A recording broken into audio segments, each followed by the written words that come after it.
What's up, guys? So this video is about the 5 most gangster quotes from the President Donald J. Trump. Enjoy.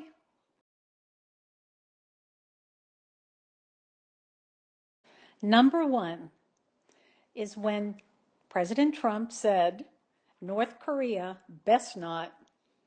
He is responding to the dangerous dictator Kim Jong-un. North Korea best not make any more threats to the United States. They will be met with fire and fury like the world has never seen. He has been very threatening beyond a normal statement. And as I said, they will be met with fire, fury, and frankly, power, the likes of which this world has never seen before. Thank you. Thank you. Ex-UFC fighter Chael Sonnen explained this perfectly. Trump is the only president in my lifetime to never have any war start under his watch. Other countries hear his threats and understand America isn't the country to mess with right now. But the thing with Trump is this. A lot of people are saying he's a madman that's going to lead us into war. And it's like, guys, read The Art of War sometime. The best general never fires a shot. I could tell all the listeners out there, who was the toughest kid in your school growing up? Everybody knows the toughest kid in school. My follow-up question would be, how many times you ever see him get in a fight? 1% of people are going, I saw him get in a fight. The rest of them are going, who'd fight him? He was the toughest guy in school. Yeah. Whoever talks the toughest is the toughest. It's true on the playground, but it's true all the way up to the White House and national security. If the best general will align his troops, he'll let you know what he's going to do, and he never has to pull a trigger. Number 2 is about the head of the Taliban. When we were negotiating with the Taliban, while President Trump was still the president, President Trump wanted to get out of Afghanistan, but he wanted a conditions-based withdrawal, meaning that you do what we tell you to do, and then we will start pulling troops back slowly as long as you abide by our rules. And he said, if you harm a hair on a single American, I'm going to kill you. And the translator goes, and Trump goes, tell him what I said.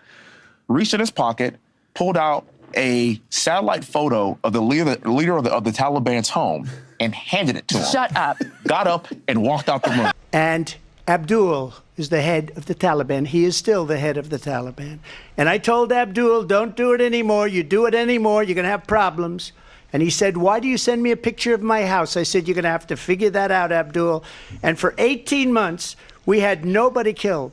You told me in a previous interview that you told the leader of the Taliban, before you ever talked about any withdrawal, any planned withdrawal, you said to me that in no uncertain terms, you would obliterate him if he dared not to follow every dotted I, cross T, comma, period. Abdul, I did. Had a conversation, had a number of conversations. And didn't you at one point tell him, I know exactly where you are, and give him the exact coordinates where he was? No, I sent him a picture of his house. He said, but where why? He was at the time. He said, but why do you send me a picture of my house? I said, you'll have to figure that one out. But I said, if you do anything from that point on, we didn't lose one soldier. I said, if you do anything, we're going to hit you harder than any country has ever been hit. He said, I understand, Your Excellency. Think of it. 18 months, not one soldier was killed under mine. And I spoke to Abdul. I told Abdul, you can't do that. Can't do it. It's going to be bad, Abdul. And he said, Your Excellency, but why do you send me a picture of my house? Oh, did I send that to you? I didn't. Did I send you a picture? Did I send you a picture? I don't remember that, Abdul. You had a meeting with a leader of the Taliban, and you said, if you hurt any Americans, I will kill you. And you gave him a picture of his house. I'm not allowed to comment on it, really. Let's put it this way. We were losing a lot of soldiers with the Taliban in Afghanistan. And for 18 months, we didn't lose one soldier. And then I left and these clowns took over. And then we had the worst, that whole situation was horrible, right? With the airlift and the whole thing. If bad things happen, we'll go back. I let the people know we'll go back, and we'll go back so fast, and we'll go back with a force like nobody's ever seen. And I don't think that will be necessary. I hope it's not necessary. If we wanted to fight a war in Afghanistan and win it, I could win that war in a week. I just don't want to kill 10 million people. Does that make sense to you? I don't want to kill 10 million people. I have plans on Afghanistan that if I wanted to win that war, Afghanistan would be wiped off the face of the earth. It would be gone. It would be over in literally in 10 days. And I don't want to do that. I don't want to go that route. Number 3 is about North Korea again.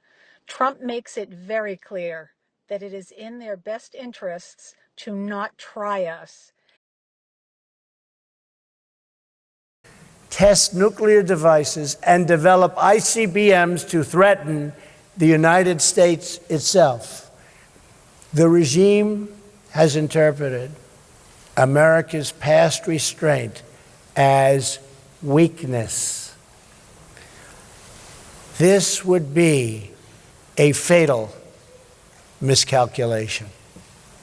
This is a very different administration than the United States has had in the past.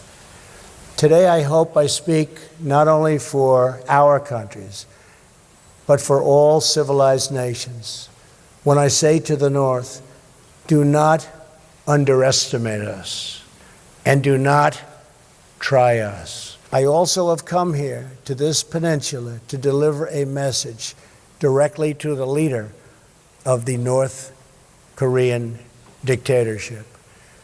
The weapons you are acquiring are not making you safer. They are putting your regime in grave danger. Every step you take down this dark path increases the peril you face. Here at number 4, Trump warns them again and says the quote, "Let's see how they do." No nation on earth has an interest in seeing this band of criminals arm itself with nuclear weapons and missiles. The United States has great strength and patience, but if it is forced to defend itself or its allies, we will have no choice but to totally destroy North Korea. The United States is ready, willing, and able, but hopefully this will not be necessary. That's what the United Nations is for. Let's see how they do.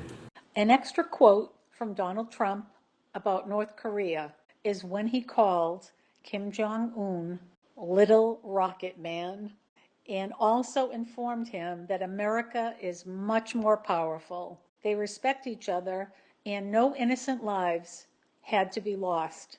Thank God. And he said, I have a button on my desk, a red button. I said, I have a red button on my desk too. Mine's bigger and mine works, yours doesn't. And then he wanted to meet, and we did meet, and we get along great. To this day, he won't talk to Biden. He wouldn't talk to Obama. He won't even talk to these people. He met with me. I met with him twice. You take a look at North Korea. I was there. I mean, I was with Kim Jong. I had a great I got along great with him. You know, the press says he got along great. That's a good thing. It's not a bad thing. It's a great thing. Obama thought we were going to go to war with North Korea. When I met with Obama just prior to the takeover, you know, you meet, you have sort of a ceremonial meeting. But it lasted a long time, a lot longer than it was supposed to last. I said, what's the biggest problem? He said, North Korea. By the time I finished, we had no problem with North Korea. We were really, it was a little tough at the beginning, remember? Mm-hmm. He said, I have a red button on my desk. I said, I have a red button also, but mine's bigger than yours and mine works. I liked how you called him Little Rocket Man. I said, yeah, Little Rocket. I said, Little Rocket Man, you're going to burn in hell. And it was a rough, so rough that people were worried. This is crazy. And then one day I got a call. And it was from him, meaning his people. They wanted to meet. They wouldn't meet Obama. He tried to meet. They wouldn't even talk to him about it. And coming in at number 5 is the famous fight, fight, right after being shot in the head. That quote will always be remembered in history. I hope you enjoyed watching the video.